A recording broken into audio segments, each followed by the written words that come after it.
Mm.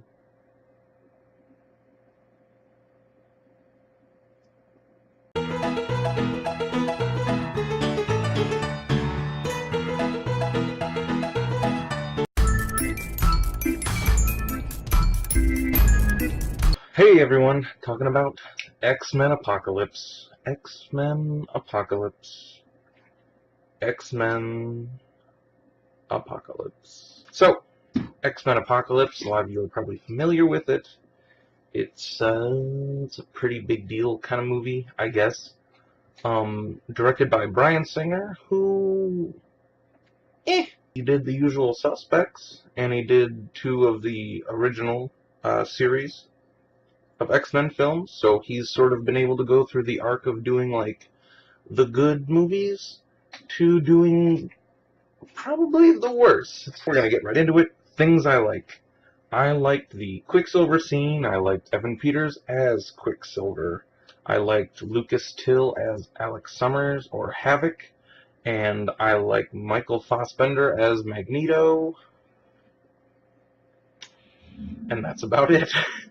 So in some ways, this is going to just be sort of a loose rant, which I feel fine doing because the film itself was like a loose frolic through a field of shit. And this review is going to sort of mirror that. So, X-Men, the stupid shit. Just a couple little bullet points. Nightcrawler looked like an idiot. Jubilee was unused. She was in there, she was unused, which is just kind of like a personal, offense. A lot of this movie played out to me as a very high budget, high production, high school drama.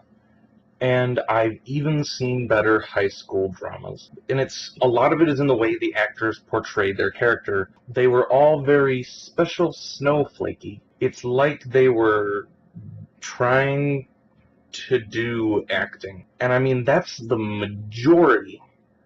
vast majority of all of the roles, of all of these little kids. It's bad to see all the X-Men as really young and poorly acted. Along the lines of looking stupid, Beast is way up there. Jean Grey, another big one. Awful. From beginning to end, everything. And then, okay, so now we'll get sort of into the money shots. As far as characters go, is Mystique. It's cool that people like Jennifer Lawrence, and in certain roles she certainly can excel. This is not one of them. And it's not all entirely her fault. Whoever was doing makeup and costume for this film, they made a lot of... I saw the movie once, and I noticed these mistakes, and that's not a good thing. You're supposed to notice, like, the big glaring holes and mistakes, like, after you've seen the movie a few times. And, like, all the good stuff is logged in your memory already, so then you just start seeing everything else. But, I mean, her hair looked really bad. There were times where it was, like, really out of place and everything.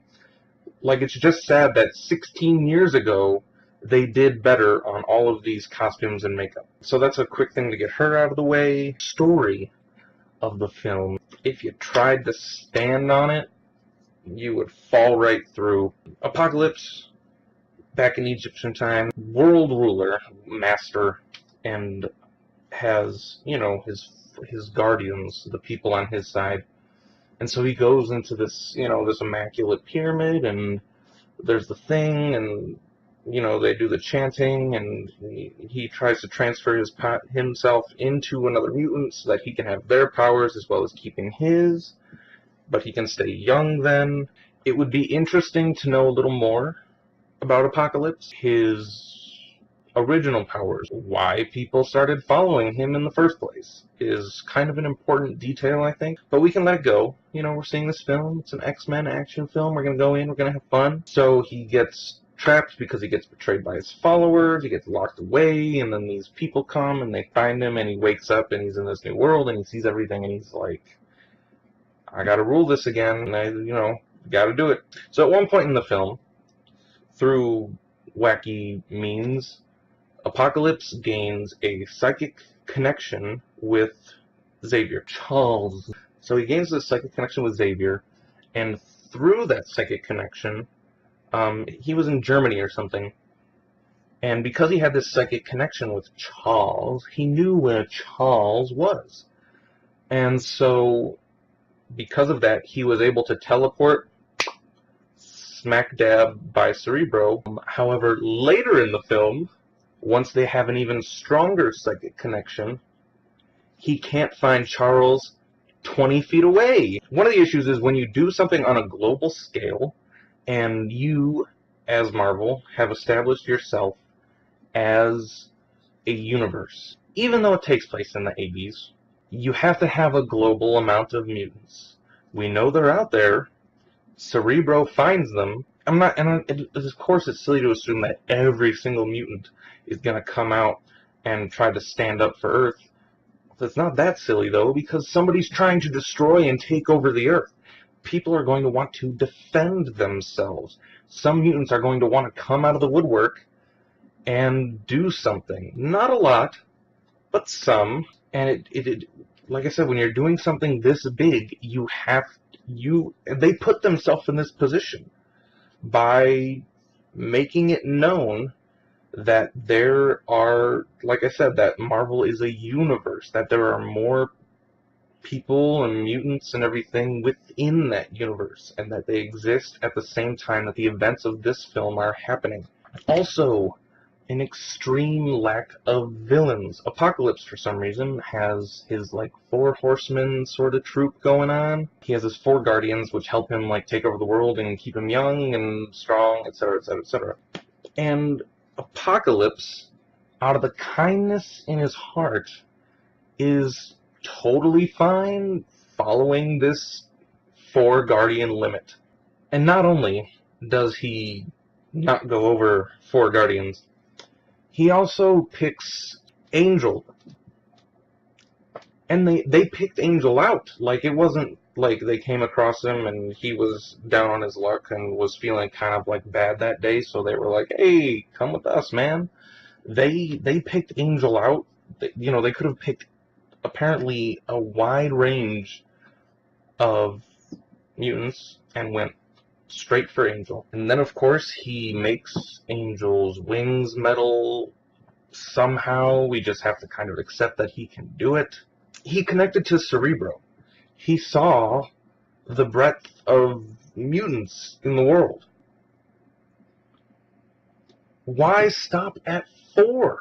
You're trying to take over the world. A few more couldn't hurt. The technology. This movie's supposed to take place in the 80s, which apparently it forgets at some point, because not only do they end up at a high-end military facility built for, sort of keeping mutants in check, which I guess, but they have a awesome, like, helicopter-esque plane hybrid thing that the wings can twist and it hovers, and no. But I guess the explanation for all this is, well, they're in a secret military facility and they're hiding technology. The cages that anybody has, technically, that can contain mutant powers.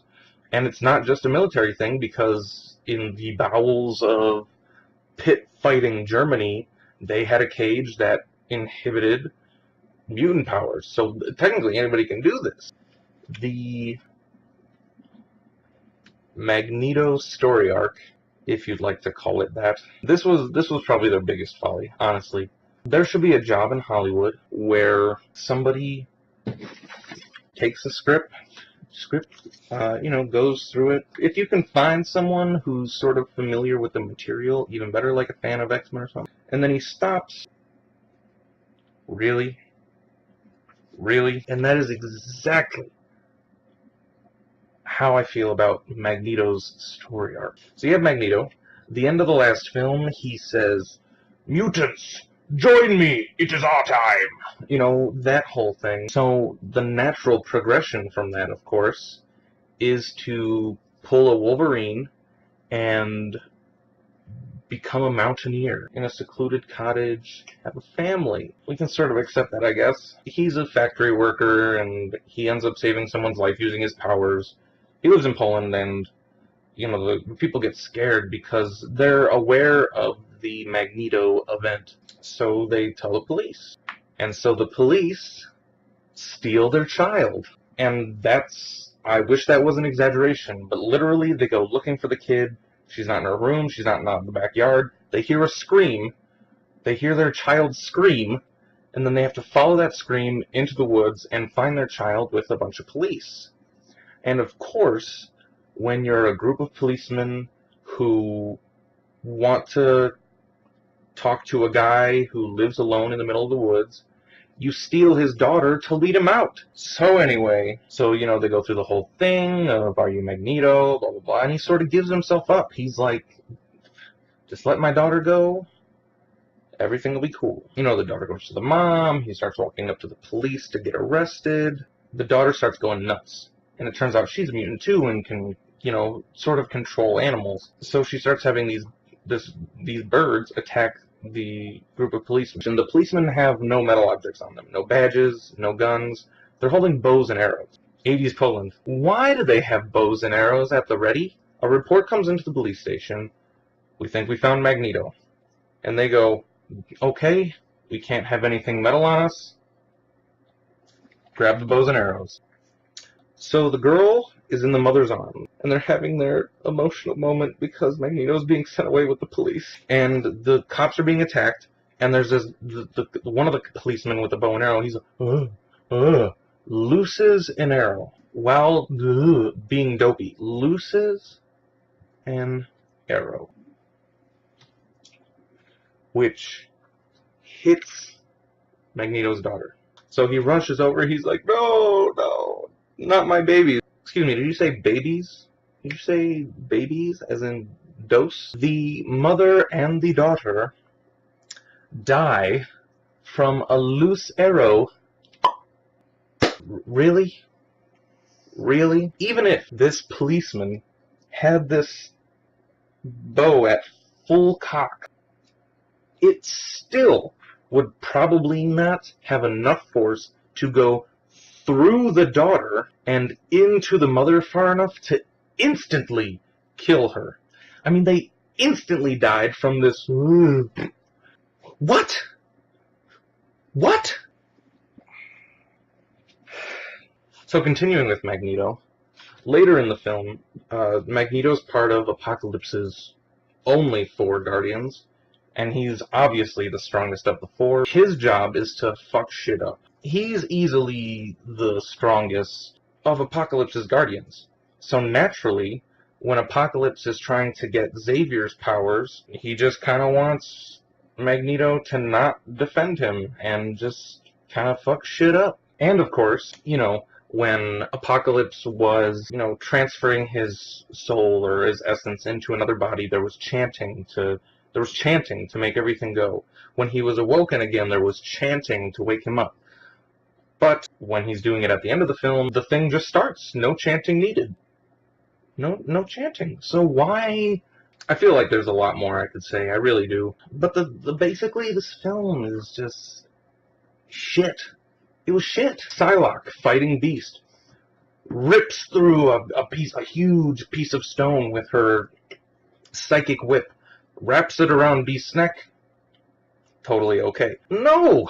If her psychic whip goes through stone, it's going through his stupid skin. When they're at the facility and they're trying to escape, they find Wolverine, and of course they let him out, even though all they know about him is that he's like a wild beast kind of guy. So of course, letting him out and seeing what happens is the best course of action, because we need to have a Wolverine cameo. So, he tears through all these guys in the facility, which itself is stupid. They have Wolverine. They know they have Wolverine. They know what he's capable of. They don't have a plan B, and you can't say they didn't have the technology because they show that they have the technology. I mean, this film is just total nonsense.